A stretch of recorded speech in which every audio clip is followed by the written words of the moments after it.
All right, hello, and thank you for coming to today's panel on fear and illness for the English Department's conference. I appreciate everybody showing up. This is a great crowd to have for a mid-afternoon Zoom session. This is wonderful. Thanks to Chris and Kate and everybody who's put this together, and then thank you especially to the folks who are so generously sharing their work, especially about this really important topic. My name is David Welch. I'm the Assistant Director of the DePaul Publishing Institute, and I teach in the English department. That's all I'm going to say about myself, because this isn't about me. And I'm going to say that I'm really looking forward to hearing the work that Angie and Cedar and Isabel and Kelly have to share with us today. I'm going to go ahead and read the bios that I was given, and I'm just going to read them in order. And then I'm gonna ask if this is okay with everybody, that we just go in the order of the bios as they were submitted to me. If anybody has any questions, please do feel to send them in via chat, whether they're about the format in general or for the Q&A. I can keep track of the questions in the chat for the Q&A. So if something pops in your head and you're afraid you're not going to be able to remember it, please send it in there. And then we can also use, during the actual Q&A portion, the raise hand function if you would like, which is available by clicking on the participants button in the bottom of your screen. And then once a pop-up shows for that, you can click on the raise hand button there. All right, and now I am going to read the bios. Angie Raney is a soon-to-be junior at DePaul, originally hailing from Hopkins, Minnesota. Angie is majoring in English with a concentration in creative writing, as well as a double minor in Spanish and Anthropology. She specifically loves writing poetry and creative nonfiction prose and hopes to turn this into a career in the future. Angie is the youngest of 4 daughters and credits her mother and father for supporting her passion for creative writing. She would like to thank you all for allowing her to share her work today. Film major turned creative writer Cedar Sutter spends most of their time looking through the lens of a pen and paper. They spend most of their time daydreaming, writing poetry, and playing with their dog. Cedar's favorite genre is fantasy, but nonfiction is becoming a fast favorite. When not writing, they are most likely playing Dungeons and Dragons. Isabel Cartwright is a psychology major with minors in English, literature, and history. She loves reading and rock climbing. This is her first year at DePaul University. Kelly Koch is an aspiring writer and editor in Chicago. Kelly currently works as poetry section reader for DePaul's art and literary magazine, Crook and Folly. She held the position of managing editor for the nonprofit organization Propeller Collective in 2019 and worked in Morocco as a journalist for Moroccan World News that same year. She is honored to have her work here featured in DePaul University's 2020 English Conference. So with that, I'm going to ask you all to help me welcome our panelists. And Angie, I'm gonna cede the floor to you. Thank you. Hi, I'm Angie. This is my piece, How to Be Mentally Ill. Start by being nervous. Eat away your anxieties and push down your thoughts of sadness. Function on the sole basis that you have to be happy and that you have no idea how not to be. Make friends, but as a ghost. Don't let them see the real you because the real you is wrong. No one likes the real you, so be fake. In 7th grade, notice that everyone at your suburban middle school has a flatter stomach than you. Decide one summer to lose 20 pounds in a month. Run 2 miles in the morning and 2 at night until you finally knock down a few sizes. Look in the mirror. Note that you could be pretty if you wanted it enough. Decide that you do. When no one seems to register a change, though, keep losing more weight. Notice how by each pound you lose, people begin to look at you differently. Only consume 1,200 calories a day and don't even think about drinking water because that's extra weight that you don't need. When you almost pass out on the softball field, blame it on the heat and laugh. Laugh at the fact that you just haven't drank enough water today, not that you're 103 pounds and only 600 calories in by 6 p.m. When you're done losing weight because there's none left to lose, resort to hurting yourself. Anything will do, just make sure the cuts and the bruises don't peek past the sleeves of your winter sweater. When you break skin for the first time, swear to never touch a sharp edge again in your life. Few years later, when all seems to be going well, try to push the lingering sadness below the surface. When that doesn't work, welcome your disease back like a bad childhood friend. Feel despair to a magnitude you have never felt before and find that you lack the strength to even try fighting it. Wonder for the first time what it would be like to be gone and if others would even care if you were. When a boy with dark brown eyes and a confident grin finally sees past your anxious smile, tell yourself that you like him. Do all that you can to accept him as your partner and try not to cringe every time he attempts to touch you. When his fingertips graze exposed skin, tell yourself this time it will be different, that he can see you in that way and instantly pull away when he cannot. After he tells you it's okay, have him drive you home. To break the uneasy silence, explain why you aren't comfortable. Tell him that it's not him, that it actually is you. Blurt out every single thing you've ever done to hurt your body and immediately regret it. Apologize for opening up because you never do that ever. When he says it's okay and tells you that you're beautiful and exceptional and loved, smile gently. Then, when he confides in you, never let his secrets leave that car. After he gets pulled over for running the stop sign outside of your house, pull him in for a kiss. When your insomniac mother asks you why you're smiling as you walk in the front door, tell her it's nothing and fall asleep to the memory of that bittersweet night. Promise yourself you'll never hurt your body again. Allow him to slowly break down your walls and begin to understand what it feels like to be beautiful. Begin taking medication and become a new person. Cherish the memories of curling up to horror movies, dancing to cheesy pop songs, and talking about superheroes. When he decides that you didn't open up fast enough, slam the passenger door of his Toyota shut and hold back the tears. Begin to feel okay with him not being there. Do things to keep you busy and don't think about what might happen when you're not. Let a few months pass before you fall again. Start to cut deeper this time. Hide your scars under band-aids and pretend your cat scratched you or that you caught the side of the counter again. When you run out of room on your arms, find other places that are hidden and painful. Allow this to go on for the entire summer. Don't tell your friends and don't worry when they don't pay much attention to it anyways. They're happy people and you don't have the right to bring them down with you. Have the best summer of your life, but grapple with the fact that you don't deserve it at all.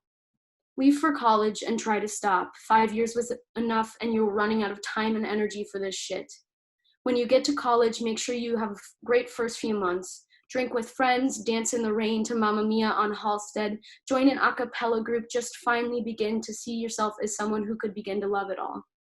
When that doesn't work, turn to the blade one more time. When you're told your illness and communication skills or lack thereof make you a bad friend, believe it because there's no reason not to. Realize you have a problem, that you've had a problem since 4th grade, and finally go to counseling. When the counselor with a calming voice and reassuring eyes asks you about your family, never forget that it's fine to cry. Don't lie to your therapist when he asks you if you've ever hurt yourself. Finish out the year on a high and start to get better. Sign the lease for a city apartment and anxiously anticipate the future in a way you had never done before. Be surprised at the fact that for the first time in your adolescence, you think you might make it to 25. Move back home and work a lackluster job watching preteens to save up for rent. Spend each night with your best friends and push away the sadness coming and eating at your stomach. Smoke in one of your friend's cars and then float in her pool studying the stars above you. Wonder what would happen if you just sunk and never came up for air. Wonder if you would become a star yourself. Ask for your own bed tonight and cry yourself to sleep. Move into your big city apartment in September and settle into a new way of life. Start a new job and love the people you meet there. Make some of the best friendships you'll ever have and learn more about your worth in the process. Find that you've allowed yourself to be broken down time and time again, only to be left alone to pick up the pieces. Allow yourself to be loved fully and thoroughly, seen in a light that only those who accept you for all your faults can understand.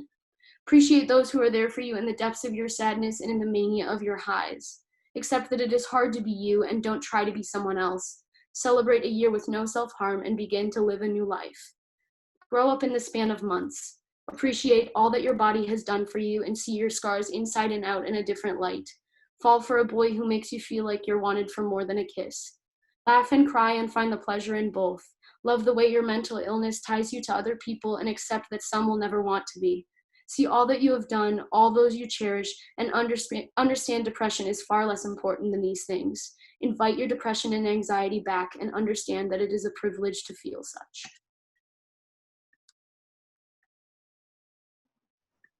That was powerful, Angie. Thank you. Thank you. Please join me in welcoming Cedar Sitter. Hi, my name is Cedar. I'm going to read an excerpt of an essay that I wrote in Theodore Anton's class. It's called A Short Road. Here is a scene. It is late fall when the first amber and gold leaves have fallen onto green lawns, brown husks scattered like confetti.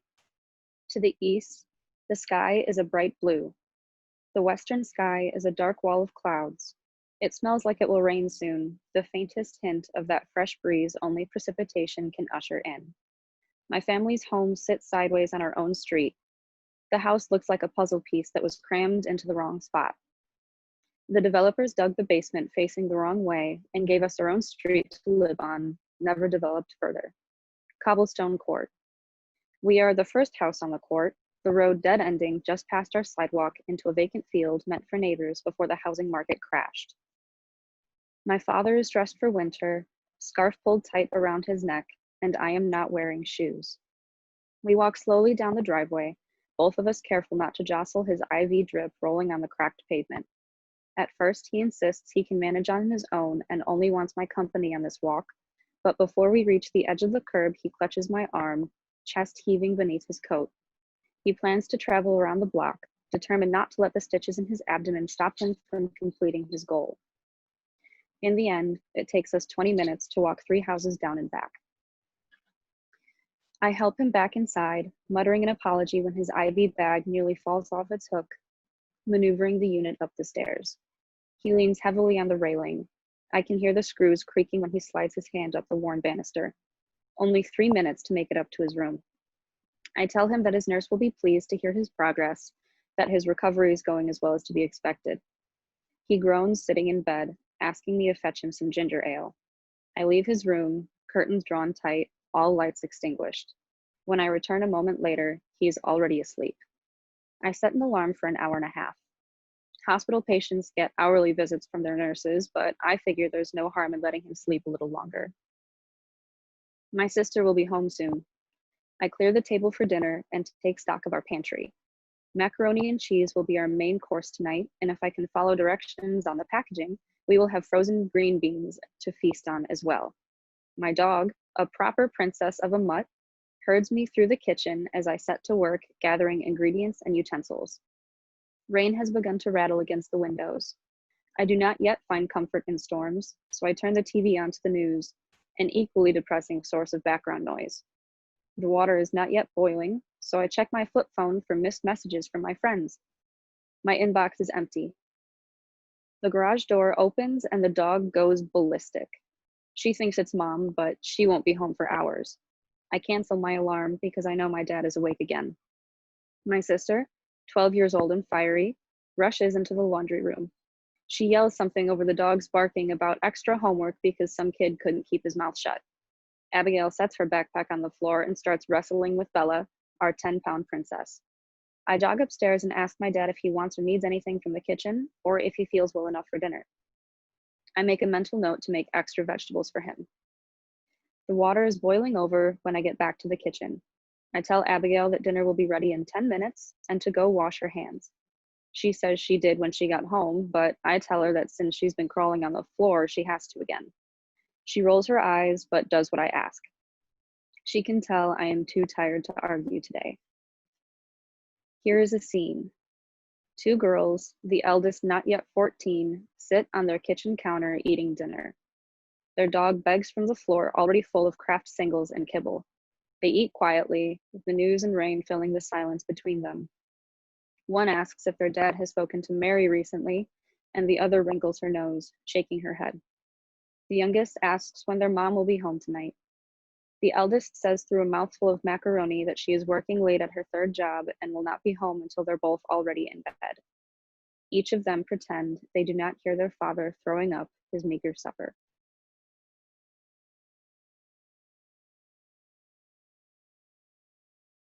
Wonderful. Thank you very much.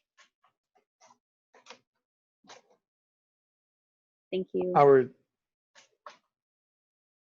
was great. Our 3rd reader will be Isabel Cartwright.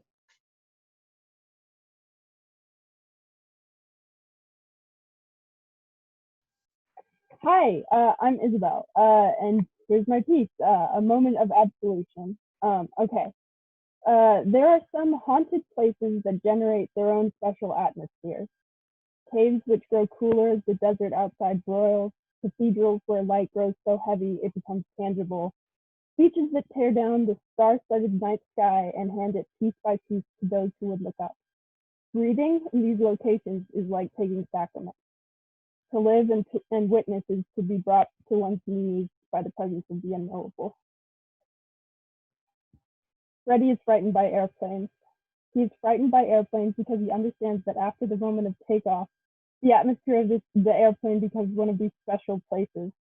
His Anne would normally tease him back into comfort, but she's not here today. Freddie wishes he could bolt from the plane through the airport and back to the taxi that brought him here, tell the driver to take him back to his house as fast as possible like Jerry Maguire in reverse. But he cannot run for more than 100 feet at a time on account of his knee surgery. And besides, he has already boarded, the fastest seatbelt lights have already blinked on, and the stewardesses have already given their hesitation. It would be rude to try and deplane now. He is deeply afraid of being rude. Freddie begins to excrete an acrid, pungent sweat, the type that is unique to men being escorted to the electric chair and those who have been unexpectedly forced into public speaking. Another fear of Freddie's. He takes out his handkerchief and mops his brow with quick embarrassed dabs, the ever-widening bald spot on top of his head. The sweat continues to pour off of him. Freddie feels better for having tried. Where his wife used to tease him for his endless list of fears, Emile would always try to comfort him. Freddie thinks that it was this acceptance that first attracted him to the red-haired ranch hand from Toussaint. The first time Freddie tried to ride the pony his wife bought for him, he accidentally broke it into a canter. Freddie had screamed, fainted, and awakened to strong but gentle arms around him, and for the first time in a long time, he felt safe. The metal beast rouses itself with a shudder. Freddie shuts his eyes and immediately becomes uncertain, an electron. At this moment, the position and momentum of Freddie cannot be known at the same time. His orbit is unplottable, and therefore he is suspended in the unknown.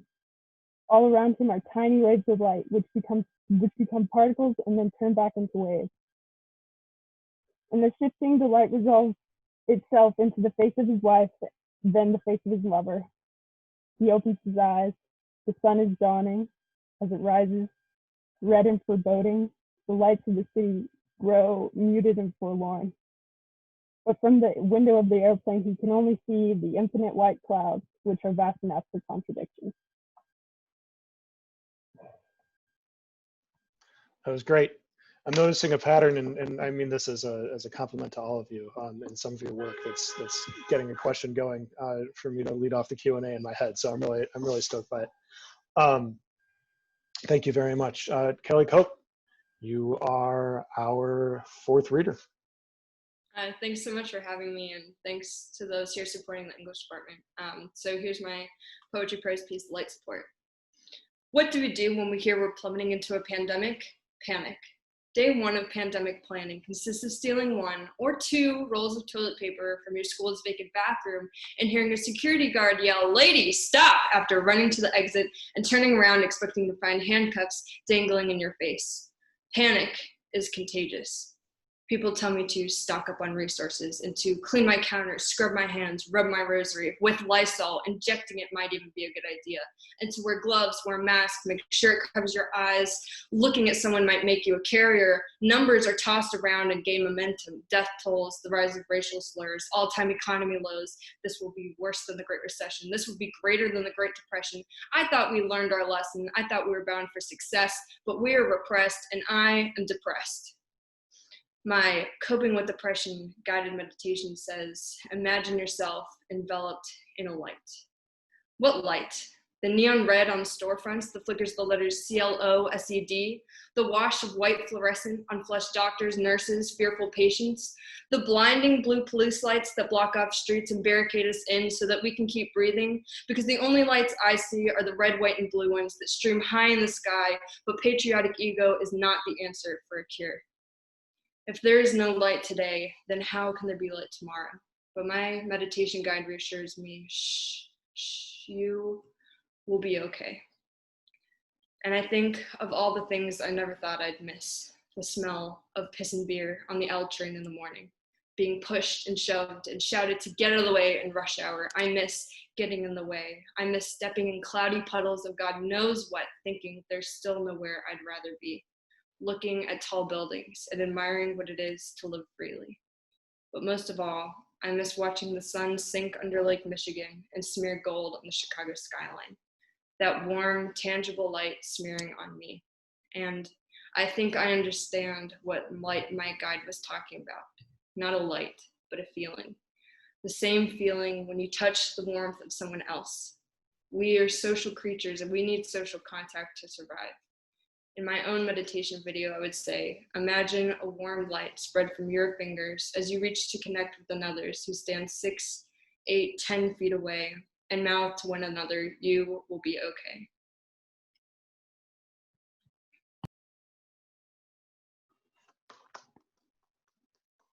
Wonderful. Thank you very much.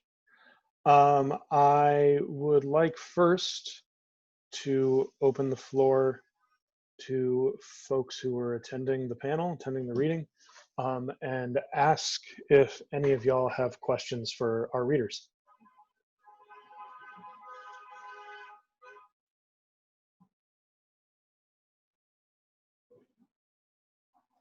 Okay, I'll start us off. Please feel free to chime in and to ask questions of your own, whether by raising your hand through the participant button or by sending a question in via chat. One of the things that I noticed first and foremost in each of your pieces is how grounded they were in realistic situations, right? Regardless of whether or not regardless of their genre. And what I thought was really interesting was how each of them started off or ended with a figurative moment, right? For the first three, we had, excuse me, the kind of invocation of making friends as a ghost. In the second, we had the beginning of kind of looking at the house from above and giving us the figurative description of it as a puzzle. In the third piece, we heard about the haunting, and then in the fourth piece, it came a little bit midway rather than starting off, but then it came back and ended with it as well. The idea of being enveloped by light, right, and then pressing that conceit throughout the rest of the piece. And I was wondering if each of y'all had thoughts about how you approach kind of weaving those types of images into the writing that is so otherwise grounded in the real world, or at least in realistic description. And Callie, you're on my screen right now, so why don't we start with you, if it's okay, if that's okay. Yeah, of course. Well, for me, I think my piece started out with that figurative. So with the light, I was going through a period of depression, and what really stuck out to me in that video was the light. And I thought, wow, that is a small moment that is so powerful. So I thought that moment could just make a whole poem that speaks to everyone. So that's great. Can I ask you a follow-up question to that really quickly? Is that something that's normal for your practice? Do you find that you often start off with figurative images and kind of move from there? Or do you start off with something real, like something tangible, excuse me, and then kind of look for the figurative representation? Yeah, I think it does start out with something small, whether it be like just a phrase, a word in my mind, something I see, the smallest thing, and then I just kind of blow it up and just examine it as a whole and maybe connect it to other things that I see around me. So that's great. Thank you. Angie, you're next on my list in terms of who I see in the video. Yeah, so I think it's specifically for mine because it's so grounded in like personal experiences and my memories. To have it only be that, I think would take away from the message. So I wanted to insert instances in which it's more figurative, it's more metaphorical, that kind of aspect of it. And I think it just fit that it would start off like that and end like that, just to, sandwich all of the memories and the experiences. That was great. This might change for each individual piece for you, but I'm wondering for this piece specifically, did you, especially thinking about the balance between message and the figurative moments in the piece, did you start off with a message that you were trying to get to, or did you come to that message kind of through exploring the writing that you were working on? Yeah, this piece is weird because I never really intended to like put it out. It just kind of, I have this habit of writing when I'm like anxious at night or trying to go to bed, so I'll just write down whatever. And I wrote it just exactly how the train of thought was running through my head, and it turned out to be this piece that I thought could help a lot. Especially like when I shared it with my creative nonfiction class, everyone was saying such nice things about how it's helped them. And I think the message came after I wrote it. And I am really glad that that happened, because then I wasn't pressured by this drive to try and force something. It was more of a reflection of my mind and how that would affect other people after. That's wonderful. Thank you. Isabel, you are next. Yeah, okay. So I feel like like the other writers, I really had this this idea that the fiction came out of. It was like a especially now, it's like we need to be, there's a sense of fear of the natural world, and is that justified, and is that necessary? And I think that it, like, you have this sense of fear, and then you also have this sense of wonder, I guess, and the wonder necessarily arises out of the fear, because you're so, it's like it's something so much bigger than yourself. And I think that's what I was trying to express with Freddie. What was coming out of Freddie's, what was happening in Freddie's mind was a fear that transformed into wonder. Yeah. Awesome.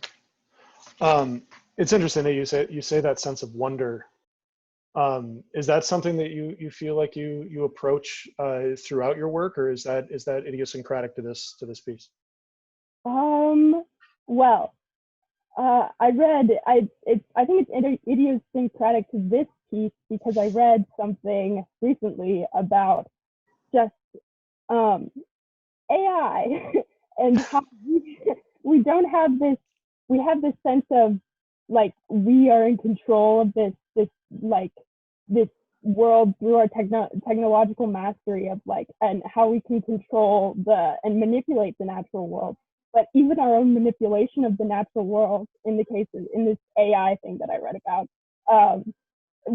we don't even have that. It's not going to be in our control in a few years, according to this research. And it's just we have this sense now with like science and stuff that we have control, and that's ultimately an illusion. And I think the antidote to that is the wonder and the fear.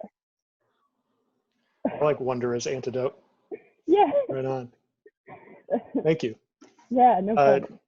Cedar, same question to you. I was wondering if you could talk to us about how you started the piece off and role of the figurative. Yeah, I have always been a super visual person, so I always like to really dive into detail about whatever setting I'm writing about, and that comes through in a lot of imagery through relation to nature and stuff like that. But I specifically put the line in about the house looking like a puzzle piece crammed into the wrong spot, because something that people tend to talk about less when people are going through like chemotherapy treatments is that they lose some of their memory. It just becomes a little bit harder for them to remember small little things. And something that my dad started to say when he started these treatments is, that makes no sense to me. And he would it was just this really funny little, it's not a funny joke, but it's something that, you know, my family still like talks about and tells each other to this day. And the house never really made sense the way that it was built. I don't know why they didn't just refill it in and dig it again. That makes no sense to me. So it's just it's a family callback, and it's just a really good way to get a visual representation of what it looks like, how the house is out of place compared to the others in the neighborhood, everything else looks uniformed, and how the family is kind of out of place from everyone else because of the house that they live in, and I guess what we're going through and things like that. So.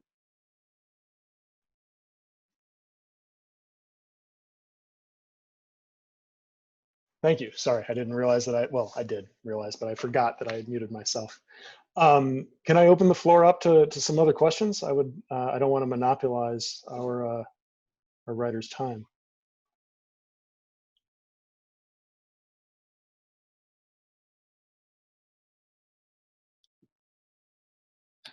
I have a question. Oh, sorry. I think somebody has put a question in the chat. I got it, and it is from Abigail Sutter, and it is, how is the process of writing about difficult personal subjects different from writing about perhaps other emotions and experiences? And has it always been easy and accessible?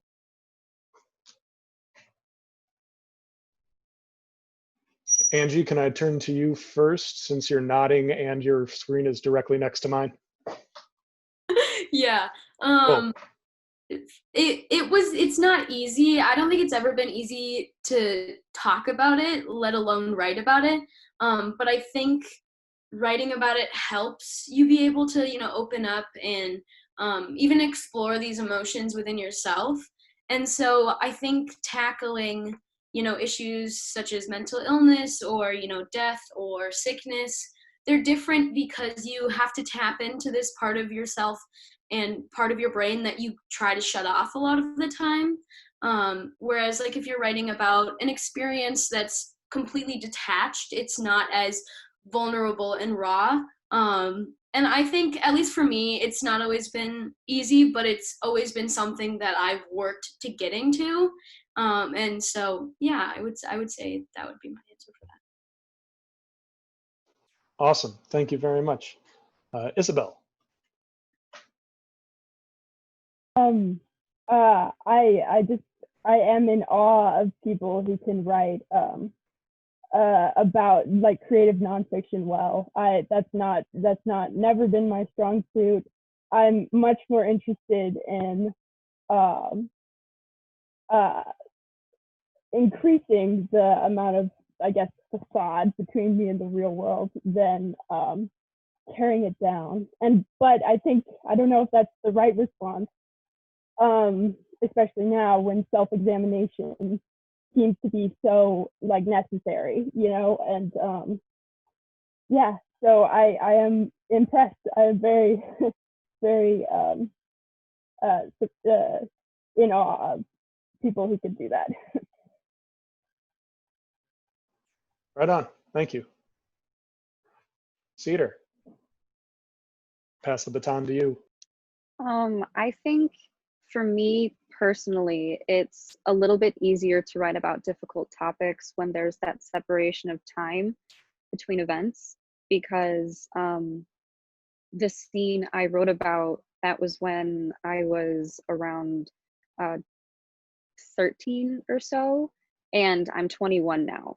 So I've processed a lot of what I saw, how I helped, and it took me a while to do that. And I wasn't really up for writing or talking about when my father first got sick. But now that, he's been sick for a while, and I think now that it's become more of a reality because all of this time has passed, I'm more comfortable and confident in my writing style. I'm more willing to share these experiences because I know that there are other kids who have parents diagnosed when they're really young as well. I just think it's a little bit easier for me now. So. Thank you very much. Callie, can pass the baton to you. Well, I think that writing about difficulties have the most to offer, because when I'm writing about my own personal difficulties, it's not only, like everyone said, a self-examination, but it is also an examination of people as a whole. I think that there can't be I can't be the only one experiencing these difficulties. There must be other people out there who are experiencing the same thing. So I think in that sense, I try and make my work as accessible as possible. So. Thank you. Chris, did you have a question? I have a question in the queue here, but I want to make sure that if you were going to ask one that you get the chance. No, we can just go to the question from the queue, and then if we have time, we can circle back to mine. Sounds great. Yeah. So the question in the queue is, who were your writer models for the pieces that you read today? Maybe we can start with Callie and just move our way backwards this time in the same order that we just went, or reverse order. Sure. So for poetry, I think my two role models, and creative nonfiction, that's my other genre I like enjoying the most, is Claudia Rankin and then Toni Morrison. And as a kid, I used to read Kate DiCamillo a lot and her Tale of Despereaux. And in the end, she has this little sentence that says something about light and how she wants to spread light to everyone else. So I think that that little sentence stuck with me, and I tried to portray that as well. Thank you. Cedar? My main model that I look to, her name is Joanne Beard. I modeled it kind of off of the way that she wrote her piece. She moves through time really fluidly, but there's still a really good linear way that she is able to weave these two threads that she tells together. And she starts her essay off, well, I start my essay off the same way that she did, with the little sentence, "Here's a scene." And I just found it really profound, the essay that we read, so. Awesome, thank you very much. Isabel, same question to you, the models that you had? Yeah, okay, so I just read, right before writing this, I read Middlemarch by George Eliot. Fantastic book, recommended to anybody and everybody. But she has this great metaphor in it about this candle, this silver platter with scratches on it, and when you hold that candle up to the silver platter, the scratches look like circles around the light source, which I think it's taking a natural phenomenon and imposing meaning onto it, because the circles around the light, she compares to how people tend to make things all about their own viewpoint. So that's basically what I was trying to do with like the whole like light electron thing conceit. Yeah, so that's my model. Right on, thank you very much. Angie, could you answer the same? So for handling the topic of mental health, one of my biggest inspirations in any work I do regarding this topic is Samantha Schutz. She wrote this incredible memoir, I Didn't Want to Be Crazy. It's one of my favorite books. Please read it. It's awesome. But mainly, I use the second perspective and the second person, and that's inspired by Lisa Gabriel's Guide to Being a Groupie, which is also an incredible piece. And I think the second perspective just allows you to tackle something that's so personal, but from more of a detached perspective, so that it's easier to say, this is what happened to me, because you're not saying, I did this, I did that. You're telling yourself how to do something. And yeah, I think I just saw that and was like, I need to use this model. That's great, thank you. We have a couple more questions that have come in. We have a little bit of wiggle room for time, so I think we're going to be okay if folks do not mind staying more than the next 3 minutes. But honestly, I guess I'll ask the panelists first. Are you all comfortable answering a couple more questions? Cool, great, thank you very much. And if anybody has to scoot because they had planned to end at 2:45, we understand, but thank you for staying with us. I think this conversation has been really interesting, and I'm really glad to have the light shed on what y'all have been working on. Those last questions were from Professor Ted Anton, and this next question is from Jeremy Koch. Could you discuss the editing process and how you find the right combination of words and phrases in order to effectively express your intent? And Angie, you're still on my screen, so we'll just keep this ping pong going if that's okay with you. I don't know if this is like a universal thing. It's just me, I'm sure, but I kind of just write down whatever's in my head. And then if I don't like how it sounds completely out of, like just straight out of my mouth, I will go back and try and switch out and substitute words that I think would be better fitting. But usually I spend a lot of time in the moment trying to think of the right phrases. So there's not really a huge editing process for me. I know in workshops it's a little different, but when I'm writing something, especially that's really personal, I want it to hit home and I want it to be my own words. So that's kind of my editing process. Thank you. Isabel? Yeah, sort of a similar writing process. I got this new, I was in a class recently about creative writing, and we use this term called quilting, and it's where you go through, you work on a specific piece until it fits, it feels right, and then you figure out where that little bit of writing that you've done fits in with the rest of the story. So that's basically my strategy as a phrase. Yeah. Right on. I didn't just cut you off, did I, Isabel? No. Great. Thank you. Cedar? My editing process goes something like I will write like 5 or 6 pages in 45 minutes to an hour, and then I will let that essay sit for around 2 weeks while I turn it over in my head. I'll come back to it and I'll find that there are certain things that distract from the main themes or some of the really important messages that I'm trying to get across. So I will either find a way to rework them in, or if they just don't work, I'll take them out. And then I also spend those days thinking over how else I could further emphasize what I'm trying to say, the message, the meaning behind it. Because, you know, there's the two meanings that you have, you know, what's going on and then what's really going on. So sometimes it's difficult when you write the first draft to know what, like, you know what you want to say, but it's hard to know exactly how to say it to make it seem seamless. So that's how I go about it, but that's just me. Great. Thank you. Callie? Well, I think when it comes to formulating pieces, I just do it kind of in my head. And when I have something I like, when I have something that rings, it just kind of sticks there until I have more things. And then I put it down on page and like read it through and see how it sounds. And of course I have to thank my mom and my dad and my boyfriend, who I've read and reread all of my works and are like, that doesn't work, or they have just such an ear for sound. So I have to thank them. Thank you. Are there any more questions?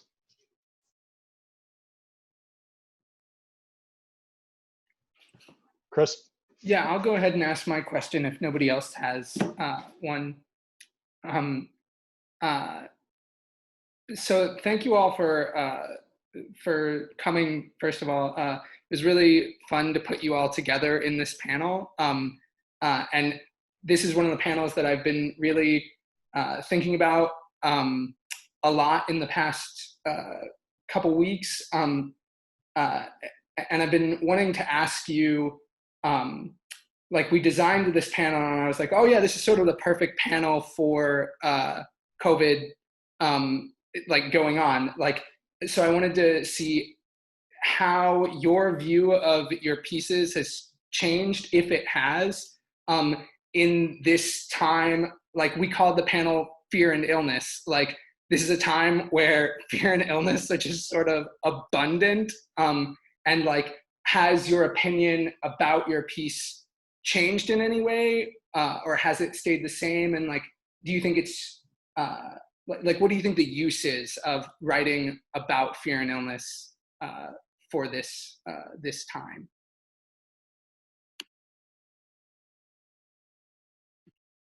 we can just start with the reverse order again. So start with Kaylee. Yeah.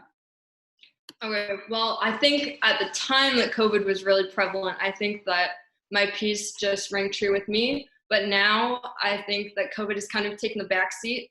I'm currently trying to, like write a piece about what's going on now just to make sense of it. But I think for that time and for that topic, my piece kind of rings true still, so.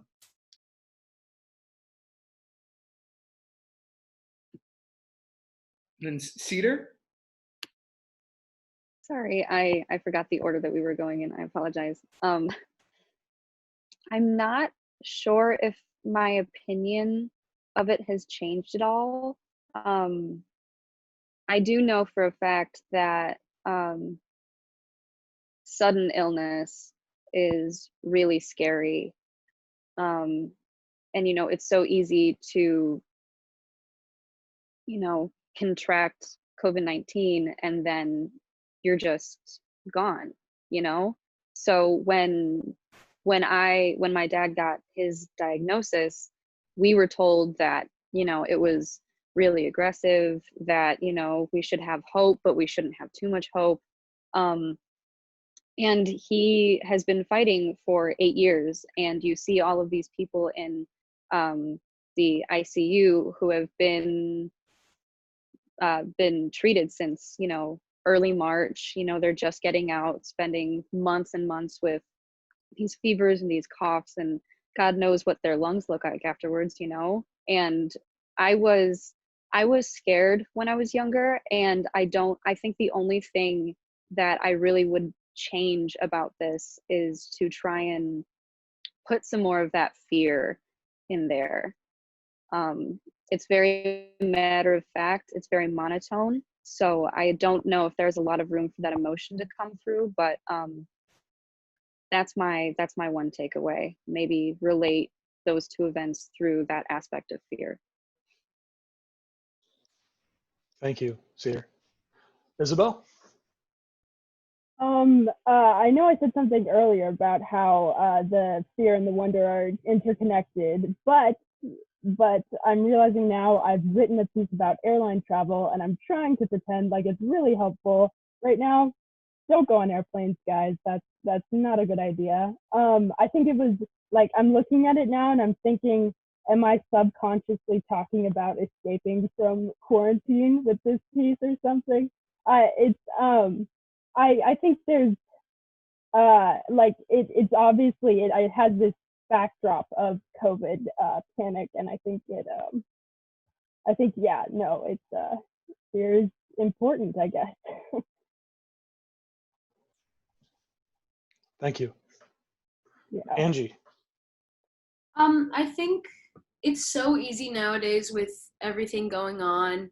And that's, COVID and the George Floyd murder, like everything can seem so overwhelming, and it's really easy for people, even without mental illness, to start becoming hopeless because it seems like there's no end in sight. You don't know what's going to happen. There's no more structure anymore.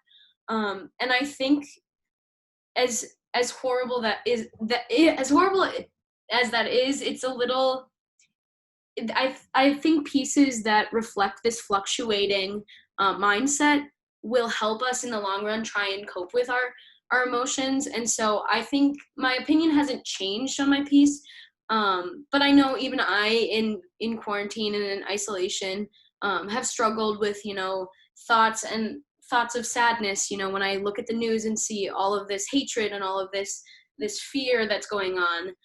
And I think that just the fluctuation is prevalent in both society and also my piece, and I think that's just something interesting. Thank you very much. Thank you to Angie and to Isabel and to Cedar and to Kaylee. I wanted to end really quickly with saying that Kaylee mentioned how helped she is by the ear and eye of her readers. And I'd like to say that I'm very, very interested in reading what each of you comes to write in the coming months and years based on the ear and eye and kind of sensitivity of thought that is evident through what each of you read today, and then especially the way that you talked about all of it. That was really sharp and really, really wonderful, and thank you for sharing that with us. Thank you all for joining the panel, and thank you again to Chris and Kate for putting all of this together. And I'm going to give it over to Chris really quickly in case there are any directions or last words that he'd like to say. No, I just want to thank everybody again for coming, and we had such a great turnout. Like, I feel like this is an even better turnout than we would have had for a face-to-face panel, which is amazing to see. Yeah, and I'm just glad that all of these writers are being supported. And please come out and support the next two rounds of panels that we've got going on. You should have that information in the emails that we sent out, the Zoom links and the passwords for that. So yeah, it's going to be a great day. Thank you all. Yeah, bye everybody. Thank you. Thank you so much. Thank you so much. Thanks. Thank you.